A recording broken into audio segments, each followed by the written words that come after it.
Halito everybody, welcome back. This is CT over the NYC Indian, and today we're going to be reviewing Married at First Sight. This is going to be brought to you from a mixed Native American perspective, a secular perspective, so let's dive right on in. So I don't know if you guys saw the episode last night.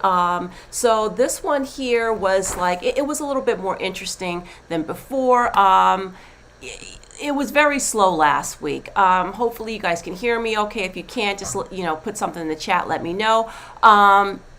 So we started off with Devin Franklin, and he visits Jasmine, and she explains why she can't go deeper with Eris about her, her childhood struggles, and or sorry, her lack of childhood struggles, I should say. And she had a pretty good childhood. I mean, it's nice that she has a good, okay, good, you can hear me, good. All right, so hopefully everybody can hear me now. So she is talking about basically, that Eris wants her to reach in and go deeper, and he's talking about very, traumatic things that happened to him. But, at the same time, she just didn't have those sort of experiences, and because her parents didn't have any conflict, or at least in front of her, she doesn't know how to resolve things. She's just famous for sweeping things under the rug. Now, then she goes into her, how she was bullied for 3 years, basically, and really how that affected her self-esteem. And, it just really broke my heart to hear her story, right? But she has shared that with us before. So she lets us know that, she, other than her childhood, it was just like the bullying. That was the only thing. But even when she was going through that, everything was going well at home.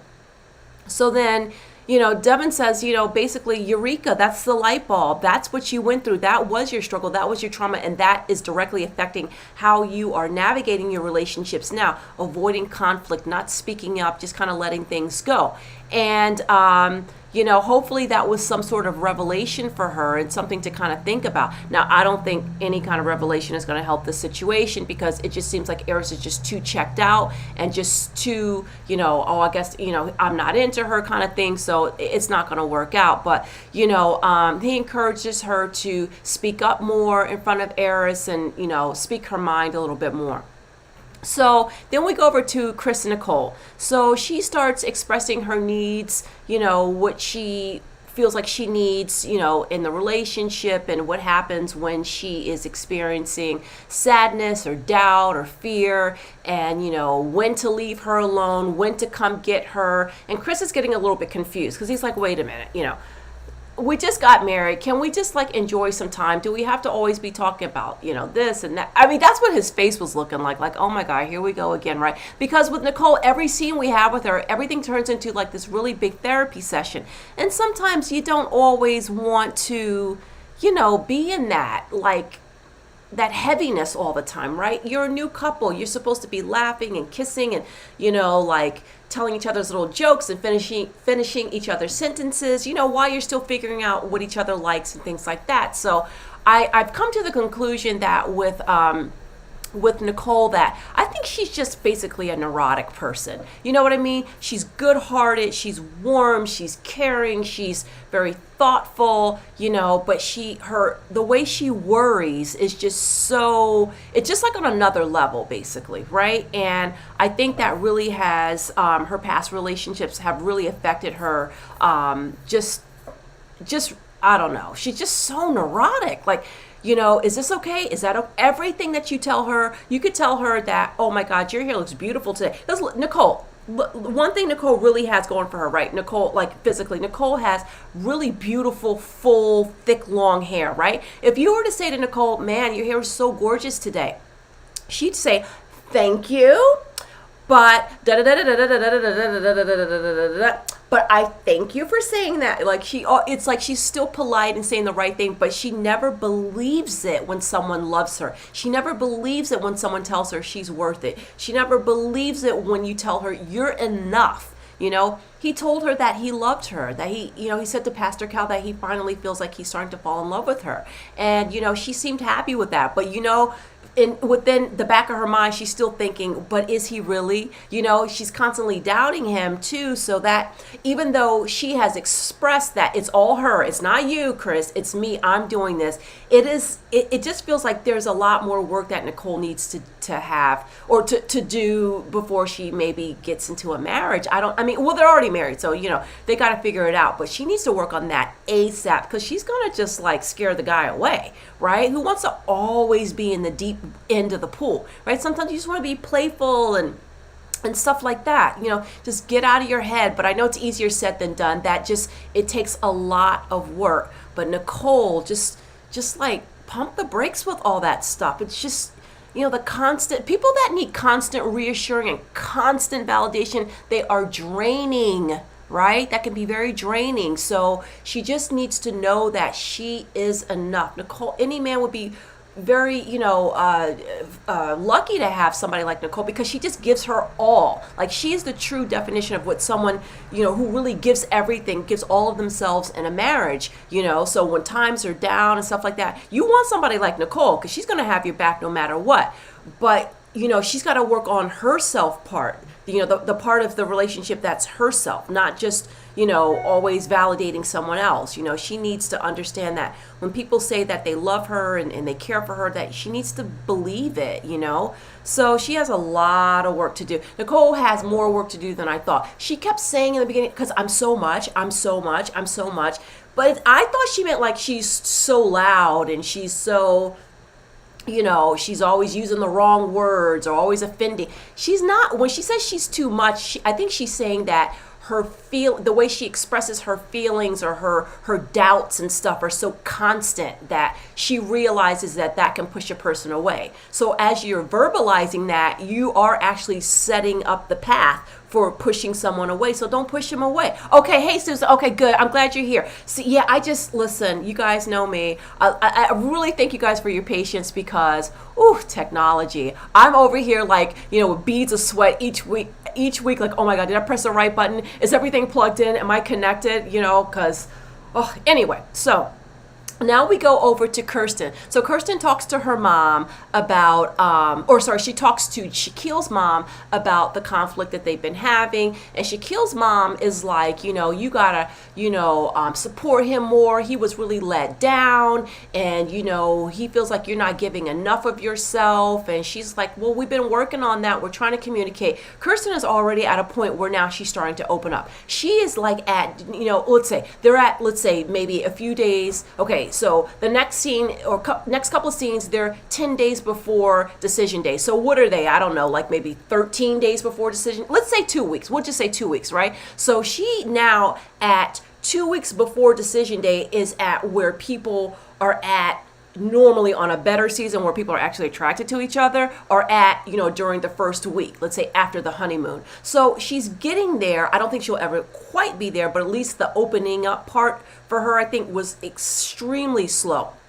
So she seems like she's willing to put in some work, but I think the thing that's going to happen here is that, she had this lack of attraction towards him. Now she's attracted to him and everything. I think what's going to happen is that he's going to shoot himself in the foot, because she was so slow getting there. And now he's completely, he's like insecure about how she feels about him. And he's kind of like Nicole. Now imagine if they would have matched up Nicole and Shaq together. Oh my God. They'd be constantly having a therapy session, man. Come on. This is supposed to, have a little bit of romance. Where's the spark, guys? So anyway, her mom, his mom is saying to her, like, she keeps going on more about, what Kirsten needs to do to make Shaquille feel more secure. But here's the thing, all right? It's felt like mom was getting a little bit too deep into the bushes here, just a little bit. You know what I'm saying? Like, come on. It's like, I know you want to give some input, but I felt like the mom was maybe overstepping a little bit. I mean, it would have been different if like Kirsten was cheating or like flirting with other people and the mom's like, look, you need to cut that out or something. But like, you got to kind of let them work out their things on their own. I don't know. That's just me. But yeah, I mean, the mom was like, low key kind of putting Kirsten in check a little bit. And I was like, I think that's a little bit too far. So then we go over to Clint and Gina, who are like, when you go to an apartment and it's all staged and perfect and everything like that. I feel like Gina and Clint are like that. They're like, everything is presenting well on the outside, but there's literally nothing on the inside. It is just, every time you look at her, she's just like kind of looking off into the distance and stuff like that. And we're used to her smiling and showing every tooth in her mouth, right? We have not seen that smile since the first week. And actually since the wedding, because, she wasn't attracted to him, right? So, they get an A for putting in the best foot forward, but those two, I don't see anything happening with them. So now Devin, he visits Eris, and he talks to Eris about his lack of attraction towards Jasmine, and he's basically telling him, you're not putting in enough effort. And Eris is, afraid that if he doesn't choose Jasmine and then walks away, he's going to wind up regretting it because she's this wonderful person. But he knows that, at the end of the day, he is not attracted to her. Now, one of you guys left in the comments, and I didn't get to see I don't remember the name of who it was who left the comment about who is this? Tracy. Hi, Tracy Johnson. They did probably only show a little bit of the conversation. Well, yeah, there is that, the editing factor as well. Thank you for joining, Tracy. There is the editing factor. All we can do is really go by what they're showing us, right? So, I don't know. Yeah, there's always that. It's just, what else do you do? He's saying or I was told, and I didn't see this myself, and I was supposed to go back and take a look at it, but I haven't had a chance to do that yet. But I was told by one of you guys in the comment section that Eris had mentioned on the after party that his type was Lauren London. And Lauren London, if you guys don't know, she's an actress. She's gorgeous, she definitely looks very different from Jasmine, so I'm thinking maybe that's more his type, which, if you're comparing if you say a Lauren London is more my type and you're comparing that with Jasmine, they just don't look alike. And I feel like if he is very dead set on, hey, that's my type, he can't really get out of that. He's not willing to give a little bit more to see that, to connect what he knows, because he knows she's a woman of quality. He knows that, but he can't connect that with attraction. And I feel as though if he would do more exercises or just maybe try a little bit more physical intimacy, maybe he could but because he's not even doing that, how would we even know? You know what I mean? Maybe you do all that and at the end of it, you're still not attracted to each other. Okay, well, or she's not attracted to him. But you have to put in the effort. You know what I mean? What did Tracy said, I never understand why you picky people go home to marry someone that they've never seen. Listen, that is the golden question. That is the golden question. It is, if you are that picky, I've said this like every episode, what is the point in going onto a show where they're going to choose someone for you?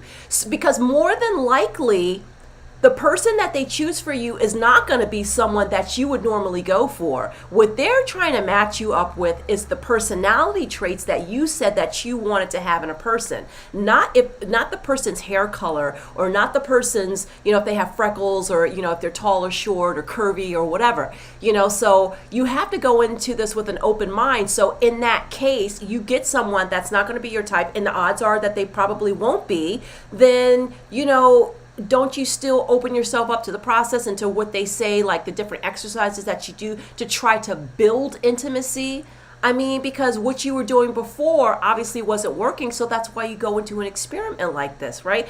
So some people are more built for that. Like I would say, like someone like Nicole and someone like Kirsten too. Now Kirsten just got lucky enough that she was definitely attracted to the man that she was presented in the beginning. But I bet if they would have given Kirsten someone who she didn't find that attractive, I'm sure she would have at least given it a try. And this is my issue with Eris. Not that he's not attracted to her, but the fact that he's not even trying, and at every given opportunity, he was reminding her how much he is not attracted to her. She already knows that, especially since she's, dealt with all the bullying and stuff like that, when she was younger, that she there's a fragile part of her, and she's so sweet and so kind. You don't want to say that. So, what do they get paid? Okay, so this is a good question. Now, I have read, and I don't know this for a fact because some people have like leaked excerpts of like parts of the contract and stuff like that. So I'm hearing it's between $1,000 to $1,500 per episode. Now, I don't know if, because some people are saying 1,000, some people are saying 1,500, and I don't know if that changed with the different seasons. But it seems like as of right now, they're getting 1,500. I also read that they get $125 a day for spending money, and that they pay for all the excursions and stuff like that. So they do, I mean, once you take out taxes and stuff, they do make a nice little bit of change, at the end of this. But someone like Jasmine, I mean, yeah, we could all use money, but Jasmine is a dog groomer. Listen, those little poodles, whatever you call those little poodles, those little mixed breed poodles, those fetch $1,000 to $2,000 per puppy. Okay, so if Duchess, her dog, is having a litter of 5 puppies or 6 puppies, that's a lot of money she can make, right? So she plus her regular 9 to 5, which is the cheerleading coaching, and what I learned last night, I'm glad you reminded me of this, Susan, that she is actually making, or she's actually an esthetician as well. I was like, she's an esthetician? I had no idea.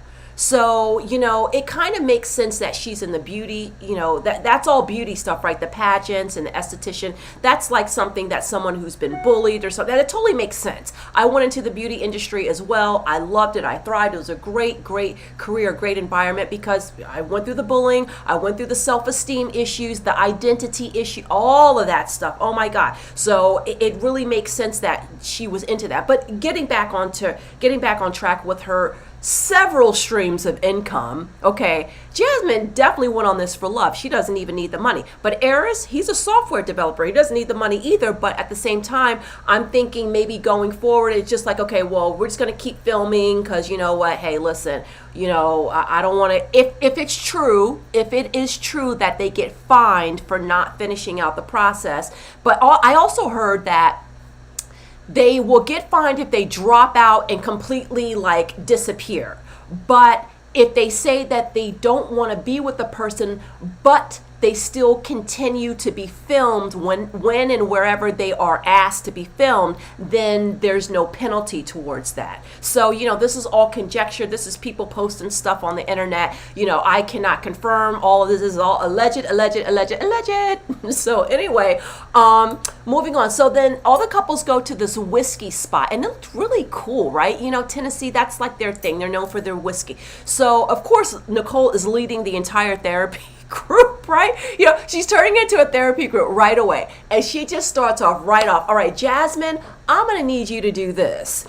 And Eris, I'm going to need you to do that. And Shaquille, I'm going to need you to do. And it's like, Nicole, girl, I appreciate the enthusiasm, but I just do not feel as though her and Chris are at a place where they can give advice.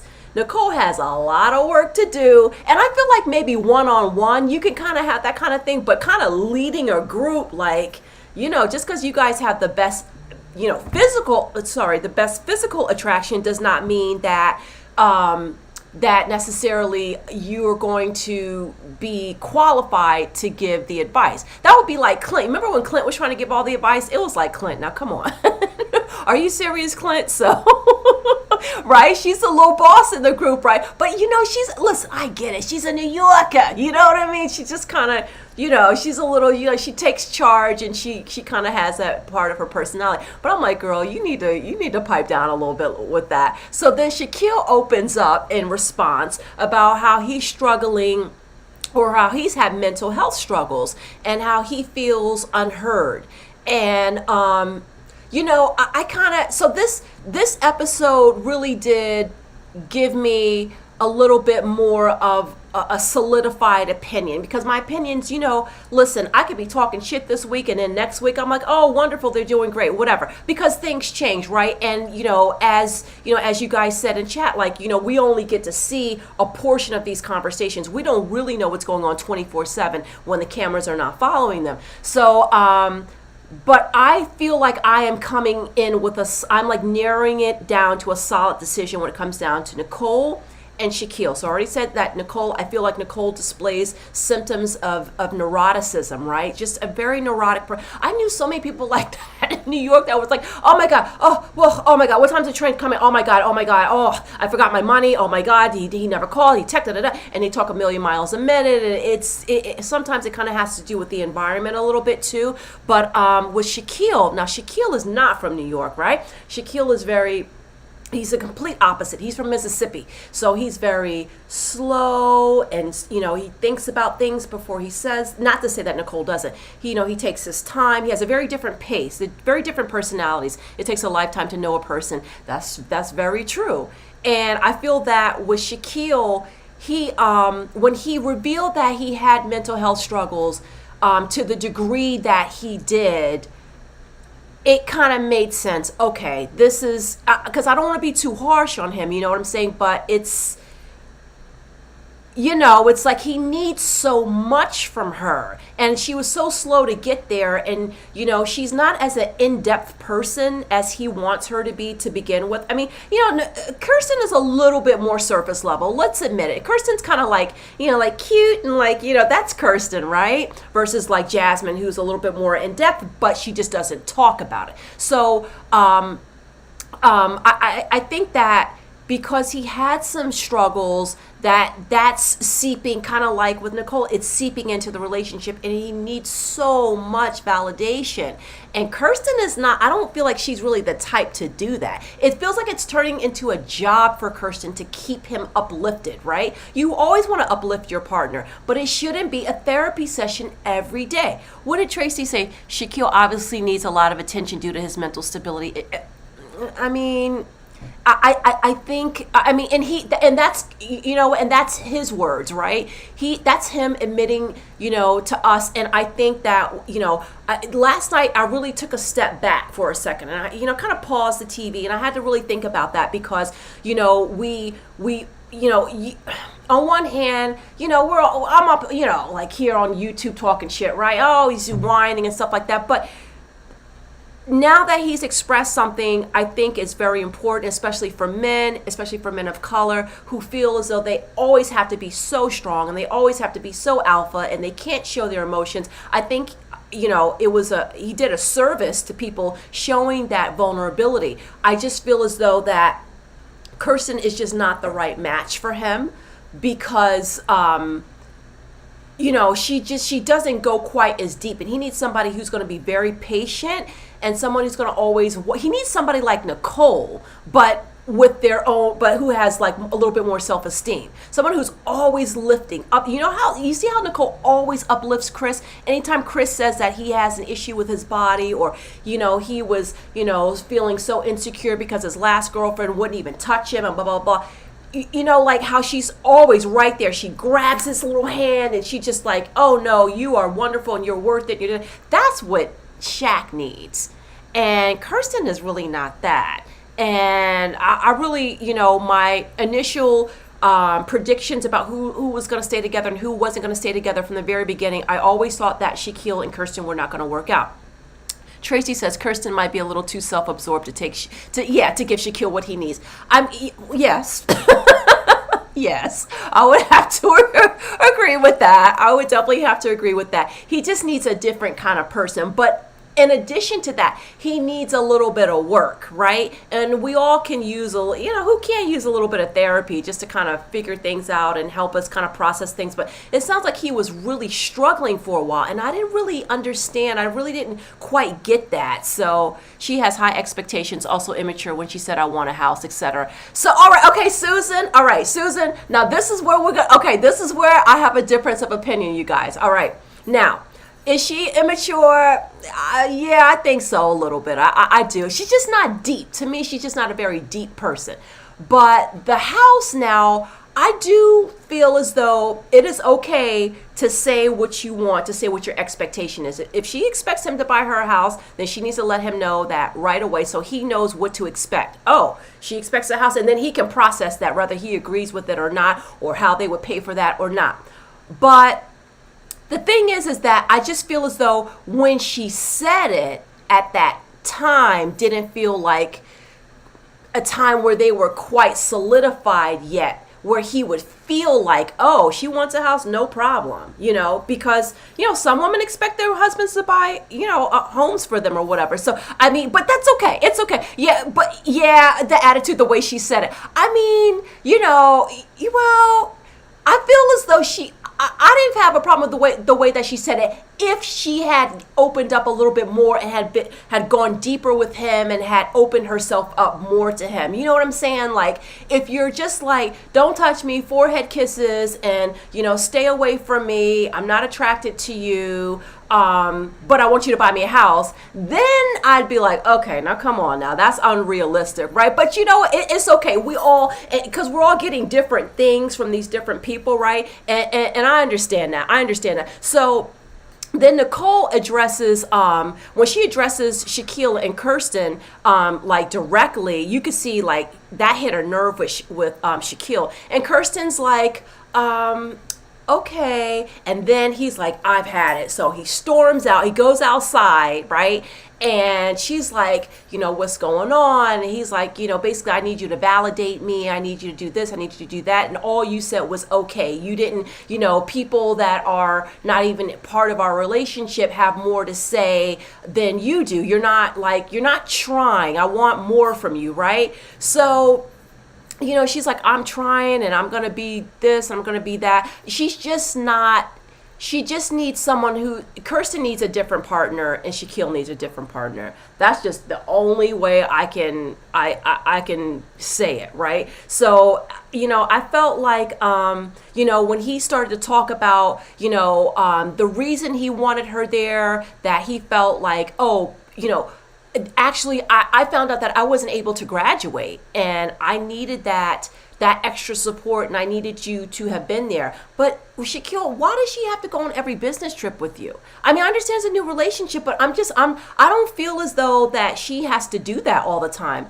What did Tracy say? It is fine. She wants a house. However, she is not being realistic about being like her father, being such a great family man because her parents are divorced. That's an interesting take, though, too. Right? The comparison to her dad. Now that I will agree, because it's like, first of all, you won't even introduce him to your father. So how the hell is he supposed to know what he's supposed to live up to? And then second of all, you can't expect anyone to go into a relationship expecting them to be like your dad. I just, obviously that has not worked for you, Kirsten, because a pretty girl like that, successful, why is she still single? Maybe because she's looking for things to be like her father or something like that. That really, I remember when she said that a couple of episodes ago. I'm glad you brought that up about that. Yeah, because that happened during that house conversation, right? I want you to be like my dad. It's not fair. Oh, Married at First Sight Reviews, how you doing? Not sure why he's still with her, and she told Dr. Pia he's not masculine and he's not having sex with her. He's passive aggressive. Well, finally they did consummate their relationship. And now that's an interesting take because, the masculine thing, now listen, guys, I mean, from the very beginning, I mean, I've listened to a few different reviews and, you guys different perspectives and stuff like this on Shaquille and his masculinity.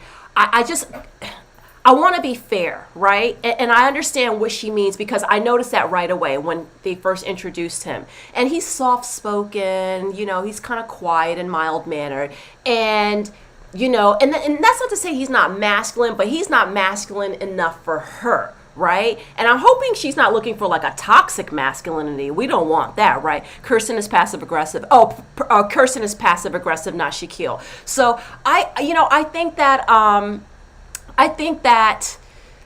when I first saw Shaquille, I was like, you know what I mean? Like, okay, are we still discovering who we are kind of thing? Is this, or is he getting married to appease like a very Southern traditional Christian kind of thing and feels like he needs to be married and have this kind of thing? Or is it something else? And I'm still not sure, but because this episode revealed that he struggles with mental health issues, then I'm thinking, okay, well maybe it could, I could just be reading going down the wrong alley with what I'm reading into. So I just, I don't know. I mean, I feel like,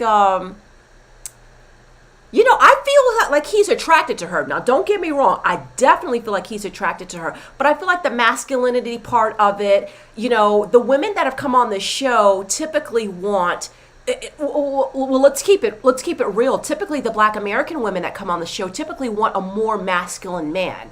And it seems like on several seasons, they feel like they're not really getting that. And I think sometimes you have to kind of open your mind to maybe taking a look at what your idea of masculinity is, because masculinity doesn't always have to be just, you know, rough and, like, a man's man. It doesn't always have to be like that. You could still be masculine and not, have a very aggressive way of speaking or something like that. You know what I mean? I just feel like sometimes if you look at the guy that's a little bit more not so alpha, then sometimes you can find a person that will be a little bit more open to, listening to your needs, or maybe that may be a little bit more gentle or something like that. But I know some people are just not attracted to that. And sometimes we just have things that we're like zoned in and that we're totally attracted to. And it can be, it's hard. It's hard because I'm not in that situation. Let's see, what did Tracy say? He just seems very caring, and his family says he is the one that keeps the family together. He sure does. He sure does. And you know what? There's a lot of women out there that love that. And the women, like I would say most of the women in my friend circle, the men that they are married to are not those super masculine guys. They're just not. And they have good lives, and everything is okay. They don't have to worry about, anybody can have to worry about something in a marriage. I'm not saying someone's perfect because they're not like an alpha male, but I just like a regular guy, you know what I mean? But I think because they want that, like Kirsten said, he's got to be tall. He's got to have, his hair's got to be like this. His facial hair has to be like that. He's got to be working with so many inches. If you remember that, right? Stuff like that. That she wants that quintessential, very like, I don't know, like a Morris Chestnut or something. No, maybe not Morris Chestnut, because isn't he bald? I don't know. I don't remember. But, just something like that. And Shaquille is just very soft-spoken and stuff like that. I just think that, I think sometimes, now here's another, controversial thing here, guys. Would you say, oh, Kirsten wants a ref. Kirsten wants a roughneck. I'm not sure what Kirsten wants, but I just think it ain't Shaquille, because she really wants that more aggressive type person. So I think that sometimes, maybe also too, that we have to, if you just know in your head, I want to get married. I want to get married. This is what I want. I know I want to be partnered up with someone. I want to have a child, and I want to have a child within a marriage. Sometimes we have to open our minds, right? So that means it may not be the guy next door. It may not be somebody within your immediate community. Sometimes it may be somebody from another country. Sometimes it may be somebody from a different religion, or someone who's not religious, or, you know what I mean? Like I feel like the more you open your mind, the more the more you expand your chances of finding someone. And people who have more open minds have more chances of partners. So there's more opportunity for dates. They may be all frogs and you have to kiss 1,000 until you find your prince or whatever, but there's a larger pool to choose from. But if your world is more like, okay, this is the actor that I grew up looking at and I thought was super handsome, and this is who I want, and I want somebody that's kind of really within that realm, then, sometimes we set ourselves up for failure, because it's like, especially if we're, keeping it real, if we're looking in within communities of color, and, Black women want to date Black men, right? But, statistically, and I'm not saying that Black men do not date Black women, but I'm just saying that statistically, you have a smaller pool to choose from. And, nowadays, Black women are so educated, and, and they want someone that's on their same level or doing better and stuff like that. And, and then your pool of people that you're attracted to over here gets smaller and smaller as you get more degrees and you do this and stuff like that. So sometimes you got to look outside of what you're so used to looking at and being like, maybe I could be open to something that's a little bit different, if you are not finding what you want within, what you're usually looking at. That's all I'm saying. I'm not saying you have to date somebody from, the Czech Republic or something, but You never know. The love of your life might be in the Czech Republic. Open your mind, expand, broaden your horizons. This is a blind marriage. So when you guys fill out these questionnaires, I think they should be a little bit more open. Eris should have been a little bit more open. If you just wanted someone that looked like Lauren London, then, there's certain parts of the country you can go to. You can find a Lauren London lookalike just like that. Let's go back to the chat. So let's see. What do you say? See, like a gentleman, not like a, yeah. You like a gentleman, not an aggressive person. I'm the same way. My husband is a very gentle guy. He's so sweet. He's so kind. Whenever people meet him, they're like, oh, he's such a nice guy, right? I couldn't, like someone who's like, oh, like that, that might look cute for about 5 minutes, but as soon as he gets mad or something like that, I don't want to be around. I mean, everybody's different. That's just me. But, so what did you say, Tracy? You were talking about Devin earlier. What happened to his ring? Is he still married? I don't know. You're talking about Devin, right? Now, was Devin married to Megan Good? Is that correct? Because I never even heard of him before I got on this show. But I heard somebody on another live saying that he was married to Megan Good and he's recently divorced. Is that right? I don't know the tea on that. You might know better than me, Tracy.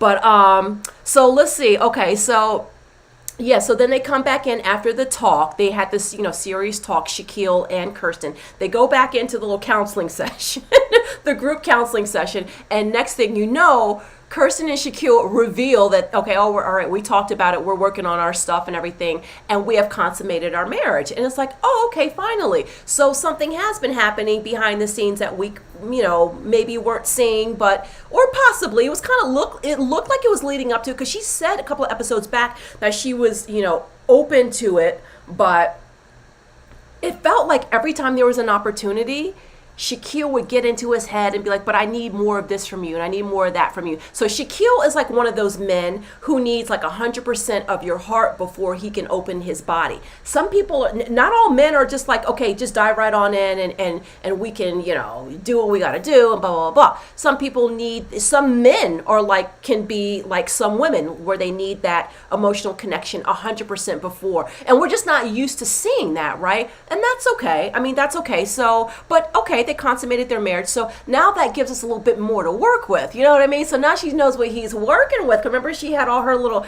minimum inch requirements. Hello. So then they all decide to go dancing, right? So, oh, that's my UPS man. I got a package. All right.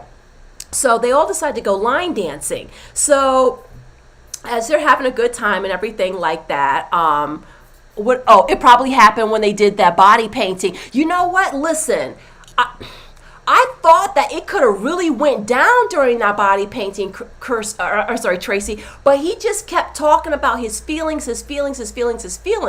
And Kirsten was just trying to let's just work on the physical chemistry, kind of like she's opposite than him. And then we'll open up and talk about more stuff later. But Kirsten needs more of that physical connection initially, and he's just the other way around. So as they're line dancing, what did he say? Oh, so, okay, they're line dancing, right? And next thing you know, you look over and Eris is over with the instructor, Priya. I remember her name, right? Cute girl.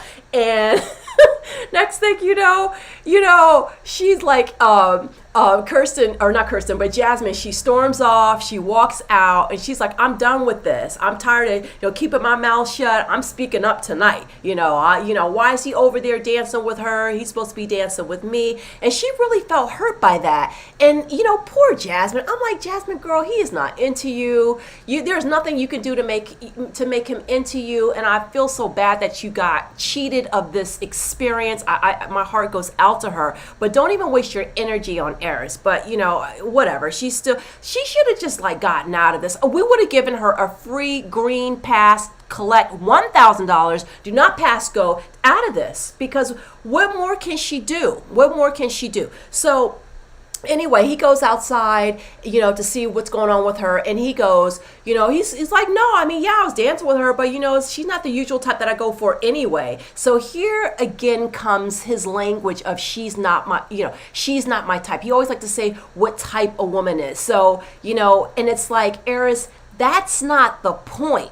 whether she's your type or not your type. The point is that you agreed, you just sat there on that couch with Devin and agreed to give it more, to try more, but you're not trying. This is like an exercise in futility. So they leave the place early, right? And by the way, let me tell you something. That girl, freaking Jasmine, she has a body to die for, drop dead gorgeous. She looked gorgeous in that dress. It was like a copper colored and it had like a little woven pattern. It was open arm. Oh, she just looked so elegant. She looked so good. So now we're 10 days till decision day. So Dr. Pepper visits Jasmine and Eris, and he says, when Jasmine tells Dr. Pepper about what happened the night before with the dance instructor, and Eris goes, well, I think she basically overreacted. And in a normal situation, I feel as though if a couple is in agreement about dancing with other people, I don't see anything wrong with that. But they have no solid foundation. They are like walking on water at this point. So it's understandable that she would feel hurt, but I would just be like, at this point, don't even pay attention to him. Just like, listen, Jasmine, you find somebody to dance with yourself. And did you notice how Clint, let me tell you, when Jasmine did that good storm out, Clint was over there still dancing. Clint was 2 sheets from the wind. Clint was having a good time. Clint's like, you know what? I may not love this woman over here. She may not even be able to like stand my dirty drawers, but I'm going to have a good time throughout this process. Clint, Clint has warmed up on me a little bit. I still think he has some issues too, but he has, ever since that whole comment with Gina, whatever, I felt like he has been trying. And this effort, even though it's kind of fake on Gina's part, I feel like that kind of effort, he's still trying a little bit, you know what I mean? Even though it's fake. Like Eris, there's nothing. There's just like absolutely nothing. I'm so tired of him like shooting her down and making her feel like she's nothing. So for him to say that she overreacted, it's Eris. You've only told the woman 7 times in 13 languages that you're not attracted to her. You've told anybody that'll listen that you're not attracted to her. Your actions show it. You won't even give her a hug when you leave the house, giving her peace out. You're treating her like a buddy. And Dr. Pepper is like, is that romantic? Do you think that's romantic to tell somebody like, see you later, like she's your friend? Kirsten I keep saying Kirsten, sorry. Jasmine really wants to get out of that friend zone. She thinks that with everything that they have in their own lives, if they were to join their lives together, they could work out as a couple. But, if it just weren't for this lack of attraction. And, it's just, I just don't like the way that he's doing it. It's not that he's not attracted to her. That's not a sin. That's, some people just not attracted, but just the way he's going about it just makes her look foolish. And it's so sad. It just breaks my heart. So anyway, so then what was the next thing? Oh, so then Dr. Pepper finally gets down to the bottom of it, and she goes, so, all right, listen, what are we doing here? Are y'all going to stay married or what, basically, right? And I thought, oh, is this going to be decision day? Is it going to be like Alyssa and Chris last season? I wanted them to do a decision day, because if he's not willing to put in any effort, and she's doing all the trying, right? She was trying. I don't think she's really trying anymore. She's kind of checked out too. Then just let it, come on, just let it go. Release them from their contracts and, film them maybe for like, one get together or reunion or something like that. So Jasmine, she's saying she doesn't want to be friends or anything like that, but, she doesn't like that, like how he'll go a whole day and he won't even text her. He won't call her, nothing. Like, man, that is... So he doesn't touch her, he doesn't call her, he doesn't text her, he doesn't do anything but chop vegetables when they're filming. So what are you doing, Eris? Just leave her alone, because after this, listen, if you guys saw my other video, she got a brand new smile, honey. Listen, Jasmine is looking fantastic. She's looking gorgeous. So maybe, maybe she's got somebody else. Hopefully she said no. Hopefully, I don't know if they'll make it to decision day or not, but hopefully they said no if they go on decision day. Hopefully she's found somebody else. Hopefully her DMs are chock full of all kinds of options, because I want her she can pick from the rainbow. That's what I want for her. I want her to be able to pick from whatever kind of man that she can get, because, she's just so worth it, right? She just deserves deserves more than that. And he gets on my goddamn nerves doing that shit. But anyway, so would you say, Tracy? I agree. Jasmine got cheated on marriage. She had an opportunity to get out when Yep, exactly. She did have an opportunity. Why didn't you just say, but see, that's the thing. I was about to say, Tracy, why didn't she just say, Dr. Pepper, I've had enough? But that's the thing. Remember, she doesn't know how to handle conflict. That's the problem. She doesn't know how to say no. She doesn't know how to stand up for herself. The only snippet of that we got was her, getting mad at him outside of the line dancing place, right? So, all right. So now Dr. Pepper is with Clint and Gina. What did you say? Because she believes in marriage. She does. She does. I know she does. I know she does. But the thing is that, no matter what, you just can't force him. I know she's trying, and I give her complete.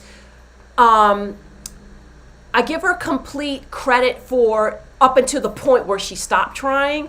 I give her credit for that, because I know some people, they believe in marriage, and they're like, especially for someone like Jasmine, who, her parents are still together. She never saw them fight. She had such a good, other than the bullying part, or up until the bullying part, which I think was high school, she had an idyllic childhood. Not a lot of people can say that, right? Her childhood was really good. So she probably thinks, you know what, we'll work it out. I can only imagine. I don't know what it's like to, to never ever see your parents fight. I guess that would put in your mind, all right, well, since I never saw them fight, I guess everything happened behind the scenes, and maybe they just kind of figured out, and maybe just time passed and just things went on and they just kept going. So that's what I'll do. I'll just keep going.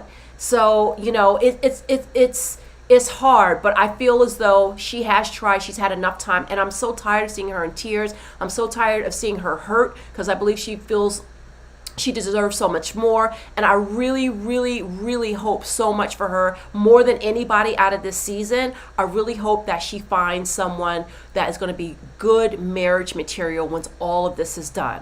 And I hope she opens her mind to opening up to different type of people, you know what I'm saying? Because, you just never know what you might find when you open up, you expand your horizons. That's what I want to say. So Dr. Pepper and Gina. So she wants to be told. So she talks to Dr. Pepper talks to Clint and Gina. So she tells Dr. Pepper, Dr. Pepper. All right, hold on, guys. I'm getting my words tongue-tied here. So Gina tells Dr. Pepper, that she wants Clint to give her more, I guess, affirmations, and tell her what a great hairstylist she is, what a great entrepreneur she is. And we keep going back to the hair salon thing, right? And, and you all know, who've been watching this show before, like I said, I did hair for a very long time. And I understand that entrepreneurial thing. I mean, I never owned my own salon, but just doing, having clients and making your own money, I would go see clients at their homes or, whatever. And just, it's a feeling of independence. Being a hairstylist is a very fun life. It's a lot of going out for dinner afterwards, because you work till maybe 7, 8 o'clock. You go and you have drinks. It's kind of it's a very fun kind of lifestyle. And to kind of transfer over into marriage, you definitely have to make a lot of adjustments, because salon life is a little bit different, right? So I always thought, Gina, I thought I was going to be able to relate to Gina the most out of everybody on the show when it first started. But, and some people were like, oh, she's just on there to promote her salon. I said, no, come on, she's not. Who would do all that just to promote a salon? But I think that so much of her identity is so rooted in her accomplishments. And she always has to be up on that high of feeling like I've done it, I made it. Because remember, she grew up with some insecurity, as well, or I should say instability, because her parents divorced when she was young, and now she's a business person and she's expanding her business and things like that. So I understand that. And I think that whoever she's with has to be really focused in on that. But the thing is, you are not your career. And I feel she has to expand outside of the salon thing. I know that's her life. I know that's her focus. But if you're going to be married, you have to open it up a little bit, because, I feel like he's been a good sport so far, like visiting the salon, and every time they have people over at the house, they're all from the salon. It's like the salon is such her life, right? And you see how she kind of beams up and she perks up when her employees were talking about what a great boss she is, and she's such a great educator. That is like, she's married to the salon right now. She's married to the business, and it's not going to work out between her and Clint. That's just my guess. So going forward, I think maybe the lesson to take away from this is that she's going to have to be able to open up something more in her mind to be able to make room for a person in her life, because it feels like there really isn't much room for someone. I mean, that's just how it seems. So would you say Gina is stuck on her hair salon? She acts like there's nothing else. Well, you just said what I just, you basically just said what I was thinking. Are you me, Tracy? I mean, and like I said, I really understand it. It is, I've had different jobs, and I transitioned over into the medical field, so I have a different career now, but still, that salon life, man, it's addictive. It's a lot of fun. So, but when you get married, things change, I mean, you just have to make room. Would you say, oh yeah, you just have to make room for other things. So then Clint says what he wants. And Clint is like, well, you know what? I would like maybe if she were to, because Dr. Pepper's trying to find small things that they can do together that could kind of open up some intimacy, right? And Clint says, well, maybe if she were to, I don't know, maybe set up the house a certain way, or maybe, like arrange dinner or make a meal or something like that. And she's like, well, he's the one that does the cooking. And I'm like, Gina, yes, okay, but, you can order food. You could have something set up for him when he comes home or something like that, and kind of try to create a little bit more of a romantic thing. But Gina in her mind is just so checked the fuck out. She's just checked out. I mean, she's not going to do that. And, I just feel like, would you say Clint just wants to know Gina cares about him? Right. Because in this situation, Clint put his foot in his mouth earlier on. Yes, okay, but we're trying to get past that, right? But Clint at this point is really, I feel like he's been a good sport up until this point, and I mean, I feel like Clint could be into her physically if she kind of gave him a little bit more. She'd have to kind of soften up a little bit, but it's so like neutral zone, Switzerland, there's just nothing there. It's just very friendly, that it's hard to see romance building from that. So like in previous episodes and seasons, they've said to do things like, try to hold hands even when you're just not doing anything. Just see what that feels like if you feel some sort of connection just from the physical touch of a person. Try hugging, try doing a kiss like on the lips, maybe start on the cheek and then work to the lips to try to build intimacy. And yeah, you don't want to force yourself to do something, but for God's sake, you did sign up for a goddamn experiment, right? So we are trying to see if we can push ourselves beyond something, because we know we're not going to get exactly what we want standing at that altar when we get there, right? It's a blind experiment. So if she were just to open up, but she's closed off because he's not her type physically. She's closed off because her salon is the main nucleus of her world, and it's just not, it's just not happening. And when she made the comment that like, well, he's got dinner, I mean, he takes care of that. That to me said to me like, okay, if you don't cook, that no problem, but maybe just like, or order something from a really nice restaurant, or have him meet you at a really nice restaurant, have a nice candlelit dinner, see if that sparks something, have a few drinks, you get a little bit tipsy. Sometimes the person can start looking a little bit different. Maybe that red hair starts to look a little bit more brown or something. I don't know, like, just try something, just try, for God's sakes, and I feel like Clint is trying, and I feel like Gina isn't. So the only thing that's going to come out of this is that one of them will like decide to move out of that building because they're neighbors, for God's sakes, and somebody's going to be taking care of Hank. He'll probably be walking her dog or something like that. They'll see each other, high five in the elevator. But I just don't think this is going to go anywhere. So that was that was very definitive for me, because she said the past episodes, like, I'm starting to see things in him that I feel like maybe I could feel like I could be attracted to him. I'm starting to see things. And I thought from the very beginning, oh, this is, when they first introduced all the couples, I was like, oh, she's a salon girl, number one. I can relate to that. And number two, she says, I am not concerned with looks. Remember Lindsay with Mark the Shark? As crazy as she was, but she was not into looks. She was like, I will take whomever they give me. So I thought, salon girl, she's going to be, very open to the process. I think we're going to have a winner with this one. That's what I was hoping for. But no, she is into looks. And I think that, this kind of tests our resolve when we say love is blind, and, can we really, be into a person even if we're not into their physical, aesthetics or whatever. It's a tough experiment, but just go through the process. You got a couple of months to give it some time to get to know the person, maybe try sleeping in the same room, just try, just give it something, This is the worst season, I have to say, for couples. I mean, this is like, we are talking one out of, how many couples is it? Clint and Gina, Jasmine and Eris, Kirsten and Shaquille, Nicole and Chris. Am I missing anybody? I think it's 4 of them. Who do you think will make it at this point? Oh, no, you know what? Listen, Susan, that question always fluctuates each season.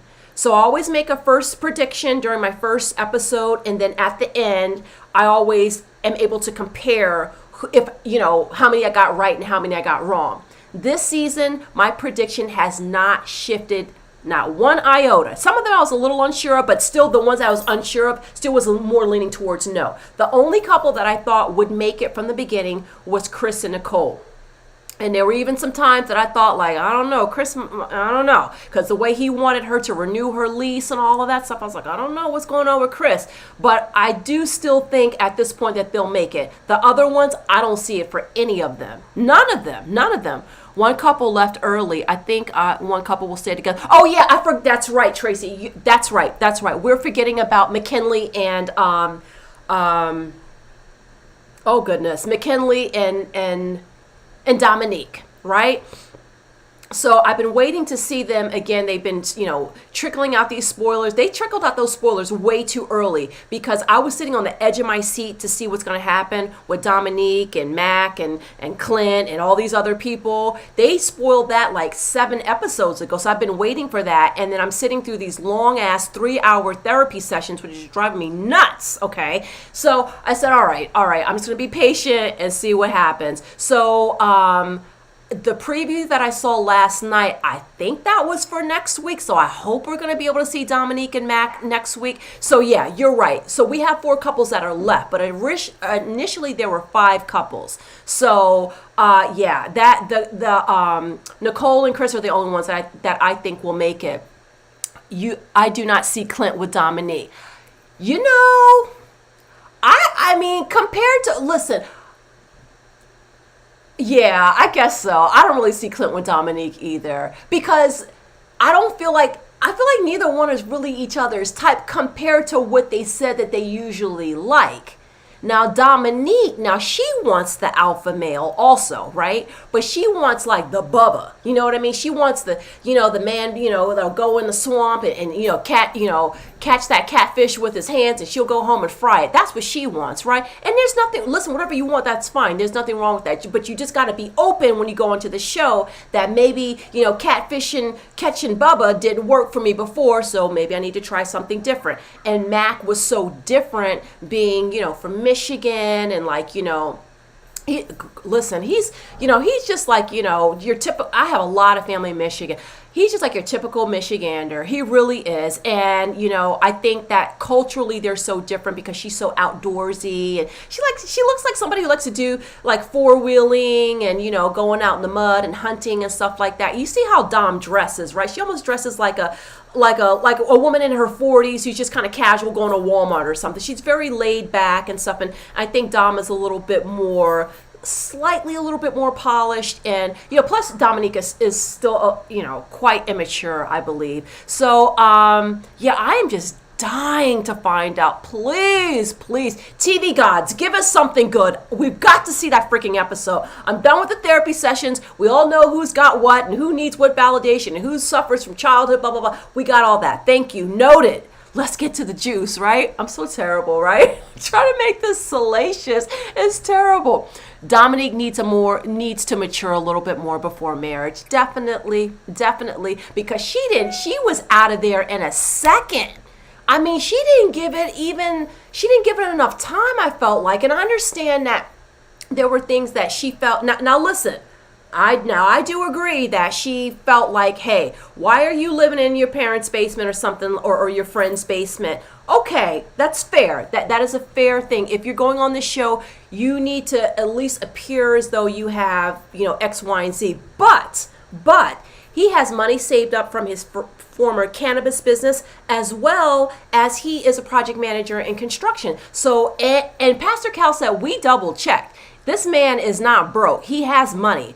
It was just, I don't know, maybe he tried to sign up for some other season or something. I don't know what the whole temporary situation, but I understand. Okay, he doesn't want to put all the money down for a new place because he doesn't know how long he's going to be there or whatever. But that doesn't scream stability to a woman who is born and raised in this little town. She doesn't want to leave. She doesn't want to go to Michigan, So, I mean, I understand where she had some hesitation, but the thing is, Dom, give him 5 minutes already. Let him see let him show you. I mean, it'd be a different situation if he was always, can you guys hear me okay? Can you hear me? I hope you can't hear that. Hold on one second. What'd you say? He was smart and wait. I mean, yes, some people do that. They put their money up or whatever, and I don't blame him for that. It's just that, but if you're going to go on the show, though, then at least, if you don't want to sign a full lease, do what everybody else does on every other show. They get these Airbnbs. You could get an Airbnb for a month or 2 months, and then in the meantime,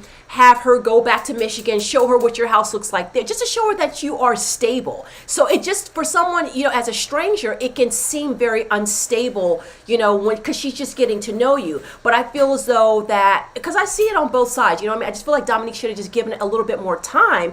He could have totally surprised her. Like, this man could be, listen, cannabis that's not a little industry. I'm sure he's doing quite well. So would you say, I saw nothing wrong with that? I mean, I just feel like for the show, though, you know what I mean? Because, especially, when you're talking about, down south, a lot of times, I mean, this can happen anywhere, but I feel like down south, I just felt like when I lived down there, a lot of people lived there and they just never left their towns, and they always lived in that area, and they're so deeply rooted, and they're just not going anywhere. And for Dom, it was like, well, I'm not going to Michigan. I am really here. I'm very close to my mom, and plus her mom encouraged her to go on that show to begin with too. So it's like I just wish there would have been a little bit more of a chance given. So I felt that the immaturity came in by her just not giving it a little bit more. There wasn't even really enough time for. Yeah, he's awkward with his jokes. So what? You know what I mean? Just give it some more time. And I mean, I thought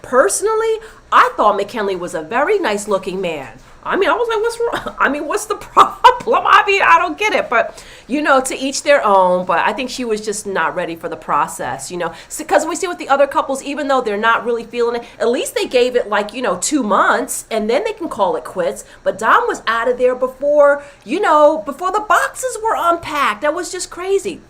So Devin, the last segment is Devin. He visits Kirsten and Shaquille, and, he's just going on again about what he needs from her, emotionally, and it's like he has a cup that is empty, and he just wants it to be filled up, and he needs a lot of hydration, right? And like I said before earlier, I just feel like Kirsten is not really the one for him for that. So these people are not unmatchable. They can find people. They just need to do a little self-work, and maybe and hopefully through this experience they have.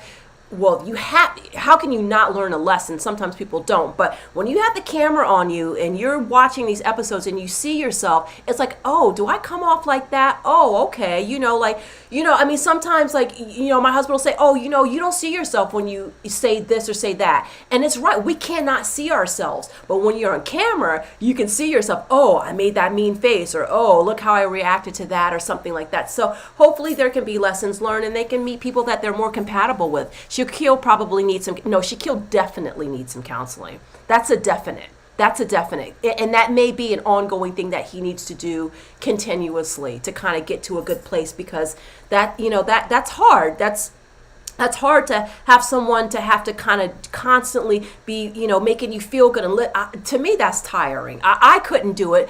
But that's not to say that there isn't someone out there that could do it. But the point is that no one should have to always be doing that. So that's where that self-work comes in. We can all use self-work, can't we? I mean, I think everybody here is a lady, so I'm going to say ladies, right, ladies? I don't know. And fellas, if fellas are watching too. But that's it, guys. I mean, I had a really great time. I love it when you guys are in the chat, because it makes it so interesting.